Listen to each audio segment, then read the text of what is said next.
নমস্কার। আজকে আবার আরেকটা আইসক্রিমের রেসিপি এনেছি। আবার সেই তরমুজ দিয়েই এনেছি। সেদিন তরমুজ দিয়ে করেছি, বাচ্চাগুলো বলেছে বেশ ভালো হয়েছে, আবার আবার খাবে। তাই জন্য আবার একটা তরমুজ নিয়ে এসেছিল, হাফটা সন্ধ্যাবেলা খেয়ে নিয়েছি। এখন আইসক্রিমটা বসাবো। তো প্রথমে তরমুজটা খুব ছোট ছোট করে কেটে নিই। তরমুজটা বেশ সুন্দর, ভিতরে লালও আছে একদম।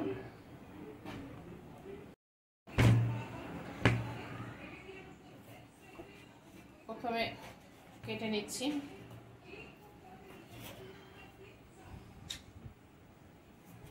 বাচ্চাগুলো এসে প্রত্যেকদিন একটা করে বায়না করবে, কুলফি খাবে, আইসক্রিম খাবে, ম্যাঙ্গো আইসক্রিম খাবে, সবই বানাবো একটা একটা করে। তো আজকে তরমুজেরটা করে নিই, কালকে আরেকটা চেষ্টা করব করার জন্য।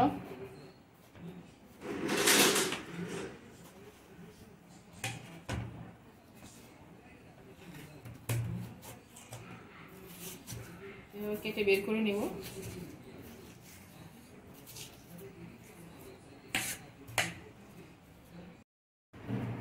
তো আমার তরমুজ সবটাই বের করে নিয়েছি, দেখুন কত সুন্দর করে। আর এটা দিয়েও একটা রেসিপি বানানো যায়, সেটা অন্য একদিন করে দেখাবো। এবার তরমুজগুলো সব এই চালনি দিয়ে একটু চেপে চেপে রসটা বের করে নেব। এইভাবে ধরে একটু চেপে দিলেই রসটা বেরিয়ে যাবে, আর দানাগুলো আলাদা হয়ে যাবে। এর জন্য আলাদা কিছু করতে হবে না। আর এটা মিক্সিতে ঘোরানো যায়, মিক্সিতে ঘোরালে কালারটা অন্যরকম হয়ে যাবে, একটু ফ্যাট হয়ে যাবে, সাদা টাইপের হয়ে যাবে। এই জন্য এইভাবে একটু চালনিতে ঘষে ঘষে নিব, রসটা বের করে নেব পুরোটা। তো আমার সবগুলো রস বের করে নেওয়া হয়ে গেছে তরমুজের, দেখুন এতটা হয়েছে, কালারটা কত সুন্দর এসছে। এবার এর মধ্যে দিয়ে দিব জলজিরা। এখানে একটা জলজিরা নিয়েছি, এক প্যাকেট, এটা দিয়ে দিব।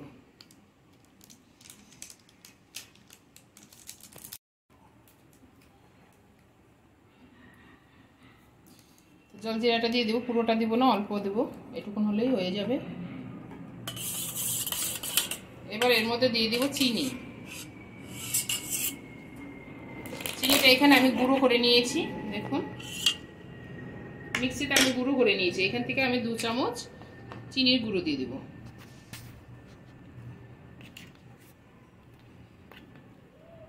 দিয়ে ভালো করে এবার মিশিয়ে নিব সব কিছু একসঙ্গে।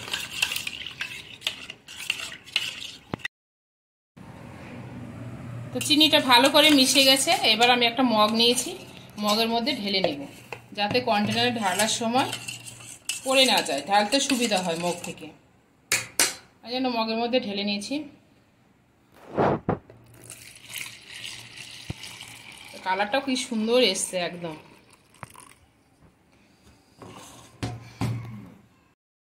এবার কন্টেনারের মধ্যে সবগুলো ঢেলে দিব অল্প অল্প করে।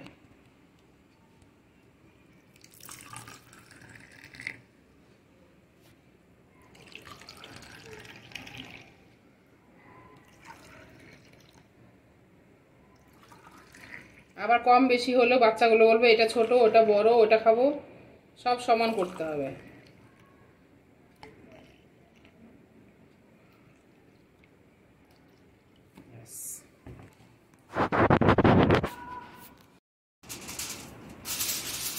এখানে আমি অ্যালুমিনিয়াম পেপারটা নিয়েছি। এবার এটা কেটে সেই আগের মতোই ঢাকা দিয়ে দিব একইভাবে।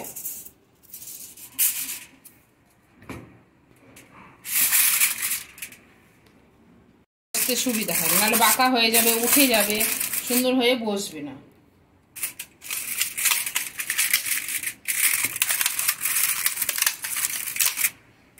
হয়ে গেল। এবার কাঠিগুলো গোজায় পালা, তার জন্য এখানে একটু করে ফুটো করে দিব, অল্প অল্প করে। ব্যাস, এবার কাঠিগুলো নিয়ে আসি। এবার কাঠিগুলো সব গুজে দেব, ছুরি দিয়ে ফুটো করে নিয়েছিলাম তার মধ্যে করে এভাবে গুজে দেব।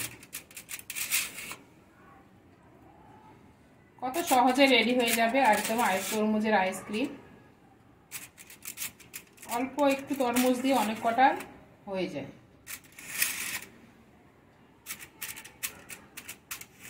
এটা আমি সারা রাত রেখে দিব 10-12 ঘন্টার জন্য।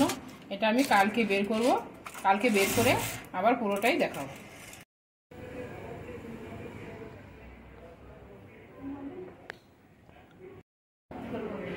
ধর। তো কালকে আইসক্রিম জমাতে দিয়েছিলাম, আজকে একদম পুরো রেডি হয়ে গেছে, অনেক হয়ে 24 ঘন্টায় হয়ে গেছে প্রায়। তো আইসক্রিমগুলো বের করে নিয়েছি, এবার খেয়ে নিব। সারাদিন আর সময় হয়নি, এখন বের করে নিচ্ছি। আইসক্রিমগুলো খুব সুন্দর জমেও গেছে। এখানে আছে, রাখাওনি, খাবে তো? ও শুধু একটাই কথা না। এবার এটা একটু বের করে নিই। সবগুলোই অনেকগুলোই হয়েছে।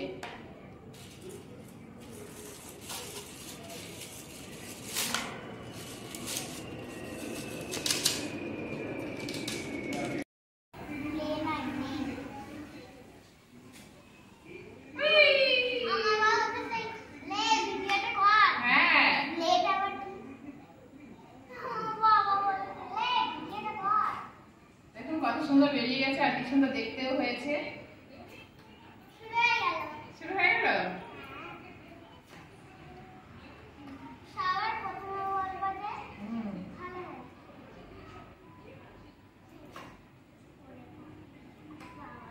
হ্যাঁ নাও, এবার কে কোনটা নেবে বলছিলে?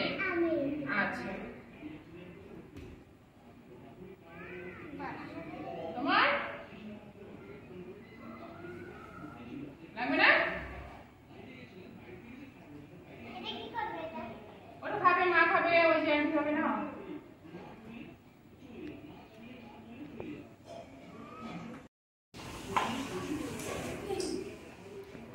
ভালো লাগছে। তো আজকের ভিডিওটা যদি ভালো লেগে থাকে, লাইক শেয়ার কমেন্ট করবে। না না,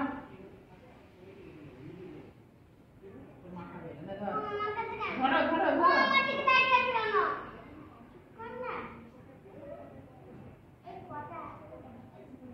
ওকেও তো দিতে হবে পুরোটাই।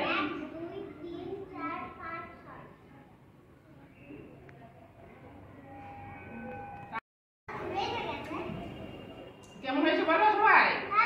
মানে ক্যামেরা দিকে বলো। আজকের ভিডিওটা যদি ভালো লেগে থাকে, লাইক শেয়ার কমেন্টস করবেন। আর সবাই ভালো থাকবেন, সুস্থ থাকবেন। দেখা হচ্ছে পরের একটা নতুন